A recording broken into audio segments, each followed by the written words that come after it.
আউযু বিল্লাহি মিনাশ শাইতানির রাজিম বিসমিল্লাহির রহমানির রহিম। আমি মোহাম্মদ হানিফ লক্ষ্মীপুর জেলা রায়পুর থানা থেকে আজকে বিভিন্ন কাজ রেখে আমার মা বাড়িতে অসুস্থ রেখে আজকে আমি এই প্রোগ্রামে অ্যাটেন্ড করতে হয়েছে। অত্যন্ত দুঃখের সাথে বলতে হয় আজকে 22টি বছর এই ব্যবসা প্রতিষ্ঠান আমি নিজের হাতে পরিচালনা করি খুচরা কার্ডের বিনিময়ে। অত্যন্ত করোনাকালীন সময় সারা বাংলাদেশে যখন সচিব মহাসচিব যারা মন্ত্রণালয় যারা বাসায় বসে এসি রুমে বসে যারা ঘুমাচ্ছে, আমরা যারা 44,000 কৃষক যারা আমরা 44,000 পরিবার আজকে আমরা তারা প্রত্যেকটা লোকে হাতে হাতে সাথ করে দিয়েছি। আমরা এই বাংলাদেশে 18 কোটি মানুষের জীবিকা নির্বাহ করা প্রতিষ্ঠান।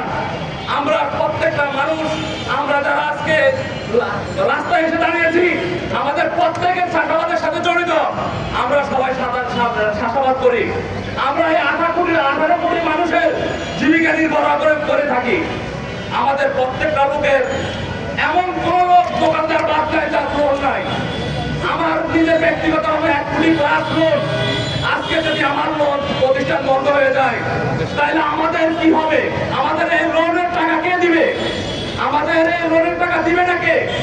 সারা বাংলাদেশে সারা বিশ্বের সকল প্রধানমন্ত্রী মাননীয় প্রধানমন্ত্রী উদ্যোক্তা তৈরি করেন। আমাদের বাংলাদেশে এটা কোন আইন কোন নিয়ম আমি এটা জানি না। আমরা যারা উদ্যোক্তা আছি আমরা যারা জীবিকা নির্বাহ করে এটা খাচ্ছি আমরা চাকরির উপর নির্ভরশীল নাই।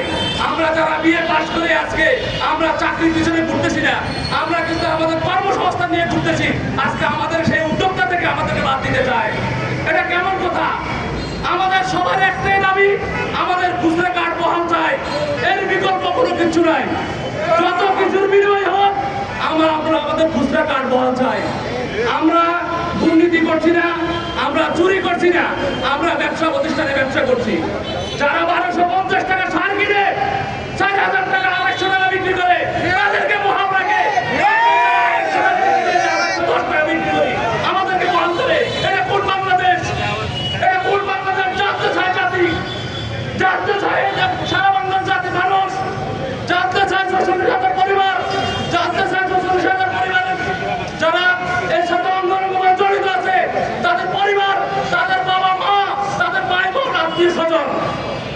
আমরা যারা আছি আগামী দিনে আমাদের নেতৃবৃন্দ যে কর্মসূচি আহ্বান করবেন আমরা সারা বাংলাদেশে 44,000 কাঠপ্রাপ্ত খুচরা ডিলার আছি আমরা একত্রিত হয়ে বাংলাদেশ কৃষি আমাদেরকে যদি বাতিল করতে চায়, যারা বিআরটিসি দেখেন 25,000 টাকা জামানত দিয়ে তারা বিভিন্ন সুযোগ সুবিধা পাচ্ছে, আমরা 30,000 টাকা জামানত দিয়ে আমরা কোনো সুযোগ সুবিধা পাচ্ছি না, তারপরে আমাদেরকে বাতিল করে। আমরা আগামী দিনে আমাদের নেতৃবৃন্দ যে কর্মসূচি নিয়ে আসবে আমরা সেই কর্মসূচিকে সামনে রেখে আমরা একত্রিত ঘোষণা করে আমি আমার সংক্ষিপ্ত বক্তব্য